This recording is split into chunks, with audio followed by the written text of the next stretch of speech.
Насан туршийн боловсрол гэж юу вэ? Бүх насны иргэдэд амьдрах ухаан, гэр бүл, гоо зүй, ёс суртахуун, шинжлэх ухаан, иргэний боловсролыг албан болон албан бус хэлбэрээр эзэмшүүлэх үйл ажиллагааг хэлнэ.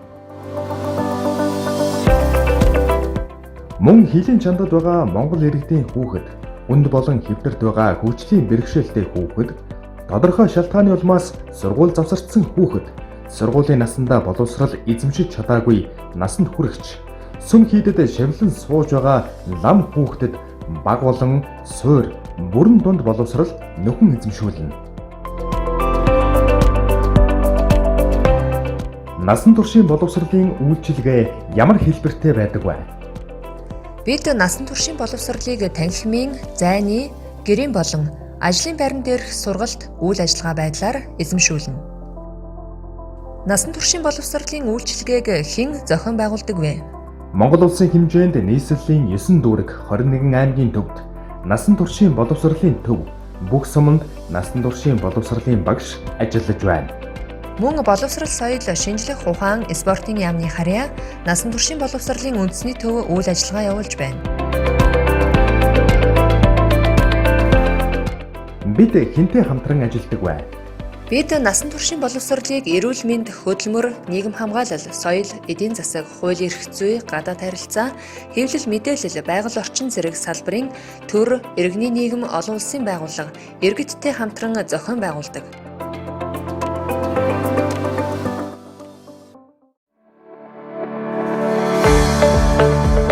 Насан туршийн боловсролын алсын хараа юу вэ? Иргэн бүр сайхан амьдрахын тулд тасралтгүй суралцж болдог. Сурсан зүйл нь үнэлэгдэн амьдралын чанарыг бодтойгоор дээшлүүлдэг. Боловсролоор дамжуулан нийгмийг бүхэлд нь соён гэгээрүүлэх боломж Монголын нийгэмд бүрдэх болно.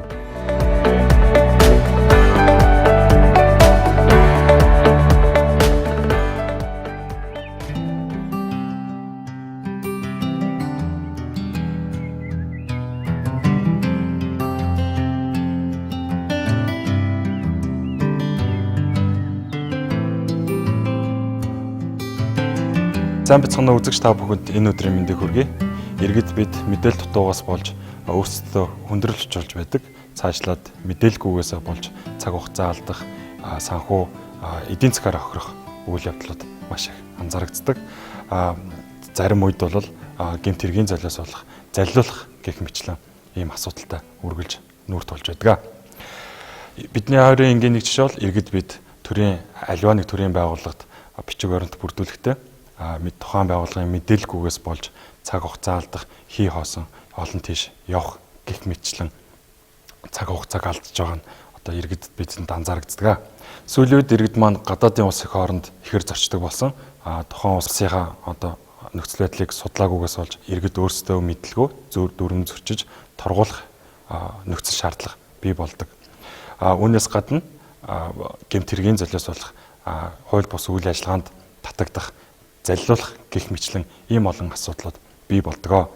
Ингээд иргэдийн мэдээлэл харилцаа холбоо технологийн боловсролын хүрээнд боловсрол, соёл, шинжлэх ухаан, спортын яамны харьяа насан туршийн боловсролын үндэсний төв Star HD телевиз Nest ахлах сургуультай хамтраад энэхүү телевизчлийг хүрэхээр бэлэн боллоо. Энэ удаагийн сэдвээр дэлхийг бүрхсэн Азийн тоор гэж нэрлэсний учир өнөө үед бид дэлхийн хаанаас ч өнцөг болон бүрээс ямар ч мэдээллийг интернетээр дамжуулаад олж авах бүрэн боломжтой болсон билээ. Тэрхүү мэдээллийг харин өөрсдөө үр өгөөжтэйгээр хэрхэн зөв мэдээллийг олж авах вэ гэдэг мэдлэгийг энэ удаагийн хичээлээр та бүхэнд хүргэх болно. Аливаа зүйлийг хийхээс өмнө тухайн зүйлийн мэдээллийг нэгтэлж одоо тухайн зөв мэдээллийг хэрхэн оновчтой мэдээллийг хэрхэн яаж интернетээр олж авах вэ гэдгийг асуултанд бүгдээрээ хариулт авъя. Энэ удаагийн телевиз хичээлийн зочин багшаар Nest ахлах сургуулийн технологийн менежер Амар Тайван багш оролцож байна. Өдрийн мэнд Амар Тайван багшаа бидний алхам тутамд хэрэгцээтэй мэдээллийг хэрхэн үр өгөөжтэй хэрхэн одоо өөртөө ашигтайгаар хэрхэн аяарж олж авах вэ? Энэ талаар энэ удаагийн хичээлээ эхлүүлье. Саяны дурдсан дээрс нэг интернет гэдэг ойлголт гарч ирж байна те. Мэдээллийн 90 зуун дээр. Тэгэхээр бид нэр мэдээлэл гэдэг зүйлийг хүртэж авах маш олон сургууд байдаг те. Үлгэр домог, туйл, зарын сонингоос мөн зарим нь иргэн тойрон найз нөхдөс аав ээжээс алхам тутам мэдээлэл гэдэг зүйлийг авч идэг.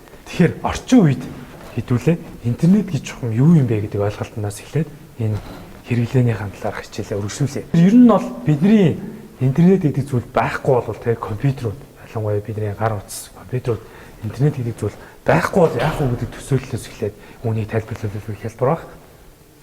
Таны гар утас хэрвээ SIM карта авчвал SIM карт чинь утас хэрвээ гар утсын SIM карт байхгүй бол юу болох вэ гэдэг төсөөлөд үзье. Тэр бол зүгээр тооны машин юм уу зургийн аппарат болж өгнө тийм ээ. Зурган дээр харуулсан байна те. Интернетгүй компьютер бол яг цойжилсан нэгээгүй асаагүй компьютертэй адилхан гэж орчин үеийн төсөөлөгддөг болчиход. Тэгэхээр интернет гэдэг маань гар утасны SIM гэдэг одоохондоо зүүрлэх маягаар хэлбэлээ төсөөлж. За тэгээд цаашлаад явах юм бол мэдээж гар утасны сүлжээ гэдэг хэлбэлээ ярихад бол те Mobicom зөвхөн Монголын газар нутгаар байгаа хэрэглэгчдийн хооронд холбосон сүлжээгээр мэдээлэл урсж байгаа. Тэгвэл интернетийн хувьд бол энэ бол дэлхийг бүрхсэн сүлжээний утас байгаа гэсэн үг тийм дэлхийд даяар. За тэгээд мэдээж 1994 онд 95 оны 1 сарын 17 гэж ярьдаг Монголд анх интернет толбогдсон Datacom компани үнийг нь оруулж исэн байгаа. Монгол орнд ихэнх хүмүүс ер нь дэлхийн зах зээл дээр ихэнх хэрэглэгчид Microsoft компани зохион бүтээсэн Windows үйлдвэрлэлийн системтэй компьютеруудыг ашигладаг. Эдгээр үйлдвэрлэлийн системүүдээр яаж бид нар интернет рүү холбох вэ? Тэ? Компьютеруудаа өөрийнх нь гар утсыг яаж интернет рүү холбох гэдэг асуулт байдаг. Тэхийн тулд бид нар заавал интернет рүү холбох зориултын програм ашигладаг. Энэ програмыг бид нар интернет хөтч гэж нэрлэдэг. Тэгэхээр зарим хүмүүс болохоор яг энэ хөтчийгөө интернет гэж нэрлэдэг байдаг. Энэ бол интернет рүү холбогдох програм байгаа юм тийм. Мэдээлэл гэдэг зүйл маань тэгвэл интернетэд яаж оршин байт юм бэ гэдэг дараагийн нэг асуулт байдаг. Интернетэд холбогдсон төхөөрөмжүүд л ерөөсөө мэдээллийг дамжуулждаг гэсэн үг. Тэгэхээр бид нар интернетээс мэдээлэл авч ийн, вебсайт үзэж ийн, фэйсбүүкээс видео үзэж ийн, онлайн хичээл үзэж ийн, энэ бүгд маань өөрөө цаана явж ийн, юу болж ийн вэ гэхээр тэр мэдээллийг агуулж байгаа компьютер руу бид нар нөгөө сүлжээний утсаараа дамжуулж хоорондоо мэдээлэл солилцож мэдээлэл авах хүсэл хийж ийнэ л гэсэн үг. Тэр хэрэг нөгөө ерөнхийдөө ихэнх мэдээллүүд вебсайт, тест, веб технологийн системүүд яаж байдаг вэ гэхээр 24 цагийн тогттой интернеттэй байнгын асаалттай байдаг хэдэн мянган хэдэн зуун компьютерүүд цаана байж идэх байна тийм. Бас ихэнх тохиолдолд залуучууд google.com-ыг бас интернет гэж ойлгодог тийм. Интернетээ сайн ихээр google.com гэдэг. Тэгэхээр google.com гэдэг нь өөрөө юу юм бэ? Google.com бол ерөөсөө л яг веб хуудас байгаа тийм. Веб хуудас болон өөрийн гэсэн зориулцад Монголд залуучууд маш олон веб хуудасыг ашигладаг. Мэдээ үзмээр хам бол news, Go, Icon гэх мэт сайтуудыг үздэг тийм. Харин google.com-ийн хувьд болохоор яг эднэртэй адилхан нэгэн хуудас бөгөөд зориулт нь болохоор биднэрт хайлтын систем гэж ойлгож байна. Хөтөч одоо интернеттэй одоо хайлтын search engine гэж бод гадныхаар хэлдэг те хайлтын систем. Юм одоо хайхад те зориулсан. Одоо хамгийн ихний лавлах гэдэг үйлчилгээг өгдөг тийм системүүдийн нэг байгаа. Мэдээж ганцхан google.com-оор бас хайлтын системийг төсөөлж болохгүй. Маш олон хайлтын системүүд байдаг те. Монголчууд бол ихэнх нь Google яах вэ хэрэглээ сурцсан баг. За Yandex гэдэг орсууд те өөрсдийн хайлтын системийг ашигладаг. Солонгосчууд Naver, Хятадууд Baidu, Bing гэдэг хайлтын системүүдийг түгээмэл ашигладаг. Маш олон төрлийн хайлтын системүүд та аль хайлтын системийг ашиглаж болно те. Бүгдээрээ л мэдээлэл хайгад зориулж байгаа. Тэгвэл бид нар гар утас, компьютер болон бусад төхөөрөмжийг ашиглаад интернетээр хайлтын системээр ямар нэг зүйлийг хайж үзье. Жишээ нь тэгвэл 24 цагийн аптекийг эхний ээлжинд хайж үзье. 24 цагийн эмийн санг би хайхтаа надтай яг ойрхон 1 км 500 м-ийн зай дотор орших 24 цаг ажилладаг аспирин зардаг интернет яг хаана байгааг над газрын зураг уцтай нөгөөч гэдэг юм дэлгэрэнгүй маягаар хайгаагүй зөвхөн яг keyword буюу түлхүүрүүгээр 24 цагийн эмийн сангууд гэж хайчих. За ингээд хамгийн эхлээд хайлтын систем дээрээ keyword оруулдаг байна. Түлхүүрүүгээ. За түүний дараагаар хайгаад авсны дараа бид мэдээж сайт болгоно хайлтын систем болгоно харилцан ялгаагүй үр дүнгууд өгнө. Хүн болгонд харилцан ялгаагүй үр дүнгууд гардаг. Үүнийг болохоор бид нар илэрцүүд гэж нэрлэж байгаа. Хайлтын системүүд мэдээллийг агуулдаггүй. Хамгийн гол юм нь юуг агуулдаг вэ гэхээр тухайн мэдээлэл оршин байгаа веб хуудсуудыг харуулдаг байна. Тэ? Веб хуудас гэдэг маань өөрөөр хэлбэл хин нэгэн 24 цаг тоог интернет залгаал тавьсан бас дэлхийн хаа нэгтэй холбогдсон компьютерийг хэлж байгаа шүү дээ. Тэр компьютер дээр чинь энэ талаар мэдээлэлүүд байх нь байна тэ. Тэгэхээр хэрэглэгч энэ дээрээ сонгож үзэн сонгохдоо түгээмэл ашигладаг юм нь бол мэдээж дээр байгаа илэрцүүд нь хамгийн их хүмүүсийн мэдээллийн сувгууд байдаг. Тэгээд мөн он сар өдрүүдийн харж ивэл их зүгээр байдаг те. одоо 2010 оны талаарх пост тийм мэдээлэл байх юм бол бид нэр хитрхи нөгөө хаагдсан FTP-г ч олох боломжтой байдаг учраас он сар өдрөөр нь эхлээд фильтрдэж үзнэ.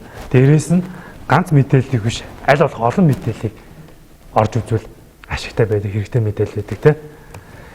За тэгээд тухайн мэдээллийн дотор орчингууд замраагүй олон контентууд байдаг. Тэр дотроос яг хэрэгтэй мэдээлэл авъя гэвэл мэдээж эмийн сан гэвэл тийм байршил ч юм уу тийм хүрүүгээр яг олж авахыг хүссэн мэдээлэлээр дараад бас хайж олж болдог. Ингэснээр илүү хурдан хайгаад болно гэсэн. Өөрөөр хэлбэл гарч ирсэн илэрцээр бүх юм ихнээс нь унших шаардлага байхгүй.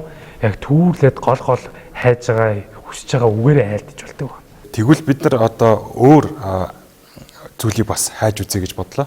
Жишээ нь одоо иргэд маань бас хэлний мэдлэг бас тааруулж магадгүй. Тэр иргэд маань жишээлбэл монголоор хичээд тэр үгээ бас гадаад үгээр хувиргаад гадаадын вебсайтаас ямар нэг юм хайж боломжтой болж бас таархан тий. Тэгэхээр энэ талтай бас үзэгчдэд шууд практикт үзүүлье гэж би бас бодлоо. Тэгэхээр юу хайх вэ гэхээр тэтгэлийн талаар мэдээллийг хай гэж бодож байна. Энэ боломжтой. За тэгэхээр энэ бас их түгээмэл гардаг асуудал те. Хүмүүс мас одоо юу гэж ярьдаг вэ гэхээр надад англи хэл байхгүй учраас би интернет ашиглах боломжгүй байна те. Хэлний бэрхшээл бол интернет ашиглахад саад огт биш. Үүнийг бид нэр сурж болно, давж болно гэдгийг харуулсан нэг материал бэлдэж ирсэн байна. За тэтгэлийн талаар асууя. За миний хувьд одоо англи хэл мэдэхгүй нэг залуу те. Америкт одоо 2020 онд тэтгэлэг ямар тэтгэлэг байна, хэрхэн аплай хийх үү гэдэг талаар те хай гэж бодъё. Тэгвэл мэдээж хайлтын системээр монголоор хайж ийдүүлээ. Тэгэхээр монгол мэдээлэлүүд гарч ирнэ, Америк мэдээ бараг орчуулагдахгүй бах те. Бараг сайтуудын мэдээлэлүүд гарч ирэхгүй бах. Тийм учраас яах вэ гэхээр одоо орчуулагчийн програмууд байдаг те. Болор тойл гэж байна. Одоо түгээмэл ашиглаж байгаа Translate, Zig, Google, Zig.com гэж бичиж хагаад нөгөө хайсан түлхүүр үгээ бас орчуулчих болох юм. Тэгээд түлхүүр үгээ орчуулад тавьчин те. Зүгээр copy paste хийнэ гэсэн үг те. Тэр үгээ эсвэл бичиж болно. Тэгэхээр англи үг нь гараад ирнэ. Тэгвэл дамжаад нөгөө англи үгээрээ тэгвэл дахиад хайгаад үзнэ. Англи үгээрээ одоо хайгаад үзэхээр илүү их мэдээлэл надад гарч ирнэ гэсэн үг тийм ээ. За англи үгээрээ гараад иргүүд мэдээллүүдээсээ бид нар илэрч сэрж ярьсан сайт веб хуудасуудаас сонгоно. Мэдээж ганц хамгийн ихнийхээ хайлтаар гарч ирдэг одоо байхгүй те. Тэгэхээр олон хуудасууд инээж үзэх баг. Тэр бүгд англиар бичигдсэн. Дахин надад английн асуудал байгаа те. Тэгэхээр тэр бичсэн сайтынхаа линкийг хүртэл нөгөө Google Translate руу оруулж болдог юм шүү те. Линкийг оруулаад тавьчихна. Тэгээ монгол хэлийг сонгочих юм бол нөгөө мэдээний сайт, мэдээ өгж байгаа зүйл маань бас өөрөө англи дээр орчуулаад гараад ирдэг байна. Тэгэхээр англиас монгол руу орчуулаад гараад ирнэ. Тэгэхээр яг энэ 100% цэвэр орчуулагдахгүй ч гэсэн биднэрт тодорхой мэдээлэл хүлээж авах түлхүүр үнүүд нь дотор нь байж дээ. Яаж даан цаана ингээд ойлгох хэмжээний те иймэрхүү аргууд ингээд байна. Тэгэхээр бидэд бол үргэлжтэй нэг хэл байхгүй гэдэг юмнаас айхав шаардлага байхгүй. Бага угаар сураа явуулж болох нь байна. Ямар ч айцгүйгээр та нар интернетийг хайж байгаараа. Үзэгч та бүхэн хэрэгтэй мэдээллийг олж авсан байх гэдэгт итгэлтэй байна. Ингээд зочин багш та сүүлийнхаа зөвлөмжийг энэ хичээлийн төгсгөлд өгнө үү? Интернетийн хэрэглэн дээр бол миний хувьд хоёр зүйлийг та бүхэндээ хэлмээр байна. Хамгийн ихнийх нь тэгэхээр нийтүүд хэлний бэрхшээл бидэнд бол байхгүй байна. Тэгэхээр ерөөсөө бити хэл муутагаас болоо би интернет ашиглахгүй гэдгээс айгаар айц авч яриа. Хоёр дахь чухал зүйл нь юу вэ гэхээр мэдээж уйггүй хайлтын үр дүнд бид нэр хэрэгтэй мэдээлэл олж авна. Шууд ихнийхээ үгээрээ хайгаад те ихнийхээ цөөгөөр хайгаад шууд мэдээлэл олж авна гэдэг юм байна. Маш дадал тувшил олон удаа практик дээр хэрэгтэй байдаг. 3-аас 4 те систем мэдээллийн сангаас одоо мэдээлэл олж аваад орчуулж уншиж хагаад тэгээд эндээсээ дунджаар одоо дийлэнх хувь нь хэрвээ үнэн байх юм бол дийлэнх хувийнхаа шийдвэрээ та нар өөрсөндөө мэдээлэл авч явсан сайн шүү. Аль болох олон сайтаас харж үзэж байгаарай. Олон юм дээр дарж үзэж байгаарай. Олон үгээр сольж хайж үзэж байгаарай гэдгийг л зөвлөхөөр байна. Тэгээ та бүхэнд амжилт хүсье. Баярлалаа. Энэхүү хичээлээр бид нар бүхэл төрлийн төхөөрөмжийг ашиглан интернетээр хүссэн мэдээллийг олж авах мэдлэгтэй боллоо. Иргэдийн мэдээлэл харилцаа холбоо технологийн боловсролыг дээшлүүлэх хүрээнд насан туршийн боловсролын үндэсний төв Star HD телевиз Nest ахлах сургуультай хамтран энэхүү теле хичээлийг зохион байгууллаа. Боловсрол бол насан туршдаа суралцах процесс юм. Анхаарал хандуулсанд баярлалаа.